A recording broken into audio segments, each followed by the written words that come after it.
Have you seen that meme where it's like, nobody told me that being an adult would mean having to decide what's for dinner every day for the rest of my life? Well, luckily, I have a really easy method where you can simplify that dinner decision. So the two main things about not being overwhelmed with that dinner decision to never run out of dinner ideas is to have an easy method for inspiring yourself for dinner and to know where to look when you need new ideas for dinner when you're just burnt out on making the same things. So let's start with the first one with how to inspire yourself. And let me show you what I've done. So unfortunately, my toddler got to my notebook and my go-to dinners list has been scribbled on. But we're going to talk about how to make this the best, most efficient idea list. So this is my go-to dinner. I know this is going to be backwards, but this is my go-to dinners list brain dump, where I just wrote out all the ideas for dinner that are in my noggin, got them on a piece of paper. And I didn't do this in one sitting. I wrote down some and then I came back later and added some more, added some more, added some more. I'm a weirdo and I actually keep my old meal plans so that I can go back and reference them. But maybe I'm not a weirdo, maybe I'm a genius, you know? You can even use the same meal plan again if you're really in a time crunch or your brain is just overwhelmed, you can go grab one of those. So I'm not weird, I'm a genius. But I made this brain dump of all the, what did I call it? My new go-to dinner list. Because I've done this before and I made a new updated one. So I've got like 30 dinner ideas on there. Actually, I've got more than that. I've got like 50. There's 50 dinner ideas on there. I could just use that and never have to come up with dinner ideas again, just rotate through those. Just look through those every time I go to make a meal plan. However, I don't. I use it as a jumping point and then I throw in like whatever we're craving, things like that.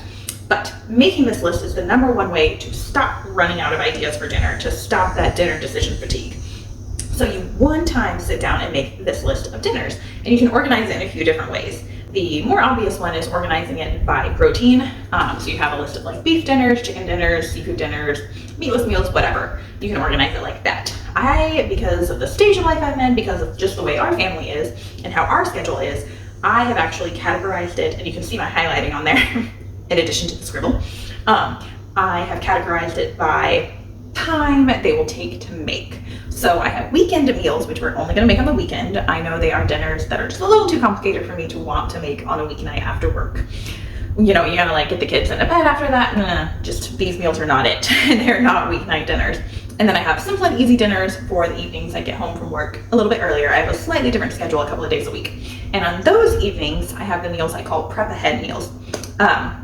So I have mentioned multiple times on this channel, and eventually I'm going to release my new product called the Mini Prep Method. It's going to be a pre-made meal plan with all these dinners where you prep components of the meal ahead of time so that it comes together really easy when you actually sit down to cook dinner. Sit down to cook dinner, who sits and cooks?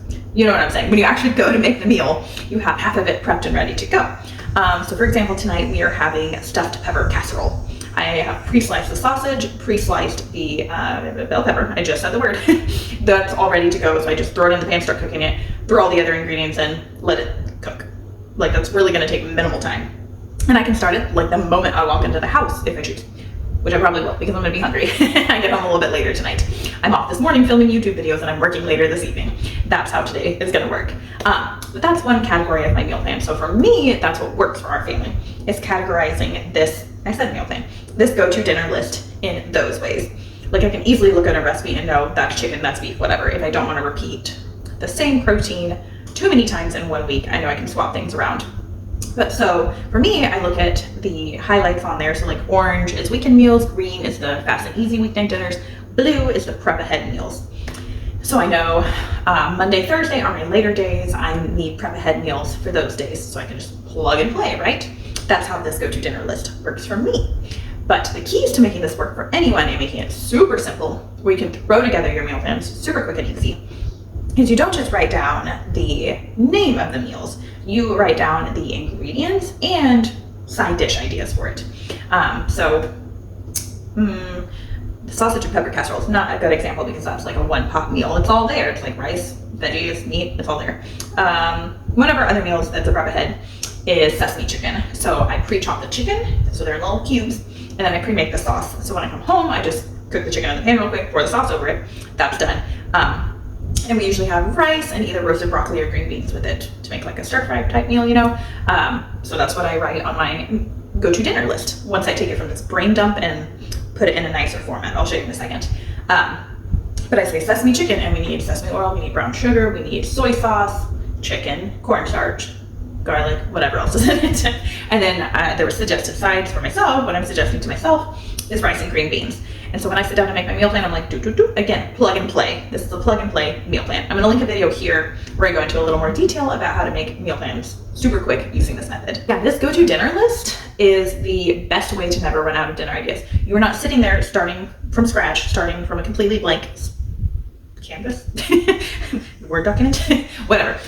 You're not starting from scratch. You're not starting from an empty brain trying to come up with dinner ideas, right? You've got this list to spur ideas. Another way I do this, my neighbor's dog is barking obnoxiously. Shh, I'm filming. No idea what he was barking at. Like there's nothing going on outside. Maybe he just wants inside. Anywho, what was I saying? So you make this list. Oh yes, this is an ever-evolving list. Like you don't have to make it one time and that's your go-to list. If you try a new recipe and you really like it, add it to the list. Highlight it or categorize it however you want to. And then another way I inspire myself is I always have a note going in my phone of like the list is literally titled next meal ideas. So if I remember a recipe randomly or I'm just craving something, I'll go add that in my phone. And then the next time I sit down to meal plan, I usually have several meals in there. I'm like, okay, cool. Half the week's already planned. That brings me to my next tip for where to find new recipe inspiration. Because no matter what, you're gonna get tired of making the same things over and over again, and that's okay. So obviously Pinterest. I think we all know that one. Everybody knows to go onto Pinterest and get dinner ideas, right? And you can search that lots of ways. You can search like easy weeknight meals, 30-minute meals, crock-pot meals, whatever. Sidebar, shameless plug, I sell pre-made meal plans, and most of my, or I don't know why I said most, all of them, each week that I have in the plan has like one crock-pot meal or like super easy meal, and then the rest are, and they're all pretty easy. But I always ensure that I have like one meal on each week in these pre-made plans that's like so simple and easy that it will be easy for you to be like, okay, that's what we're having on Wednesday night when it's like crazy because we got all these activities and things going on, you know. Where was I going with that? I don't know. Yeah. So, oh yes, you don't have to go to Pinterest. You could go to my Etsy shop, which I will link below in the description. But I have like 20-minute dinners. I have fall and winter meal plans. I have spring and summer meal plans. So that's one way to find inspiration is based on the season you're in. Be inspired by the time of year. I live in Houston. Right now, Alexa, what's the temperature right now? Right now, it's 93 degrees Fahrenheit. It's 11 a.m. and it's 93 degrees. And I guarantee the feels like is at least 98, right? So I don't want soup. I could not make myself eat a bowl of hot soup for dinner. There's just no way. In a few months when it cools down, all of it's gonna be like chilly time. It's chilly weather. We're gonna be super excited. So that's another way that I vary up dinners, that I get inspired for dinner, is by getting inspired by the time of year and the season it is. I think people maybe intuitively do it, but it's still helpful to say, remind you that that's one way to get inspired for dinner. And yeah, so obviously Pinterest.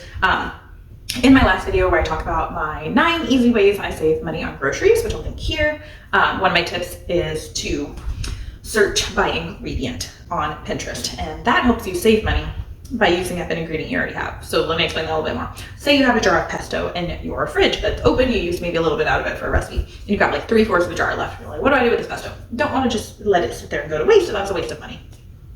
Go to Pinterest and search pesto recipes, or just search the word pesto. Easy way to get inspired for like new ways to use an ingredient, something like that. Yeah, if you were getting tired of the same recipes over and over, but you know your family likes a certain type of flavor, you can search that on Pinterest.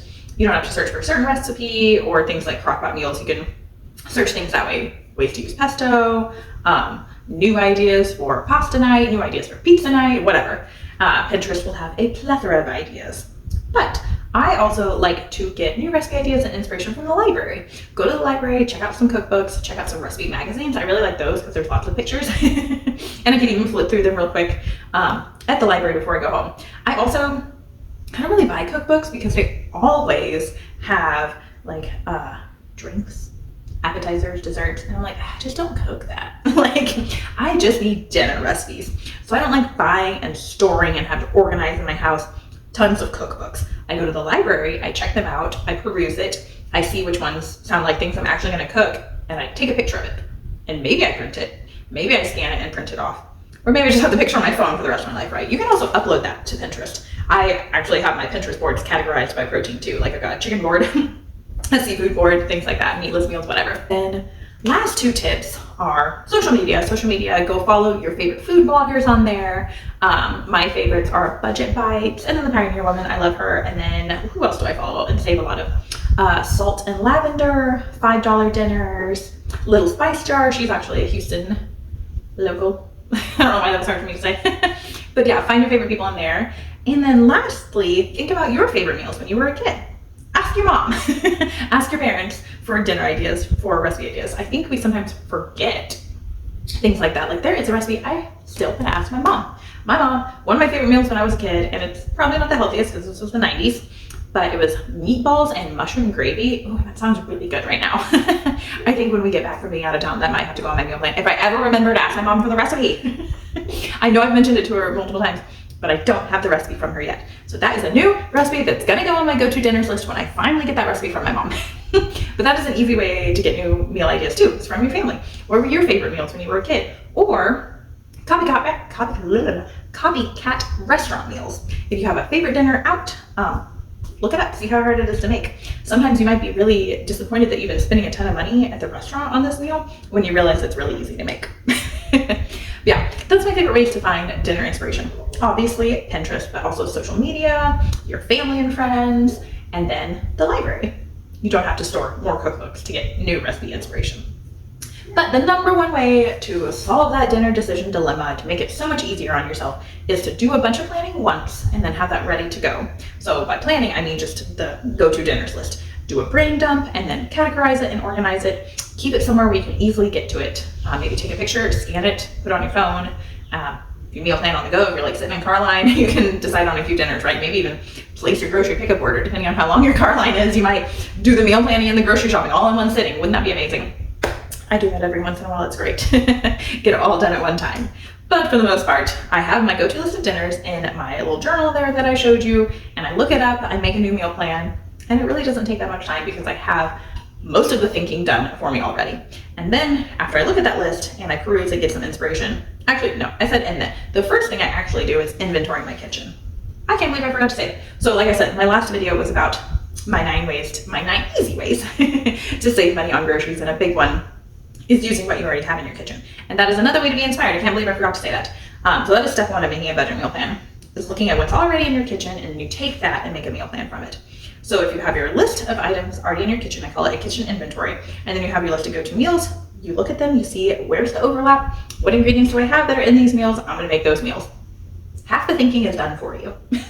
So that's my point with this video. Think less. If you have any questions about that, if anything I said didn't make sense, my brain, I don't know what's going on with me, I'm a little brain fried today, so I apologize for the rambling per usual. If you already subscribe, you know I do that. If you don't subscribe, definitely subscribe and turn on notifications for all my upcoming videos with tips and tricks to save time, money, and sanity when it comes to feeding your family on a budget.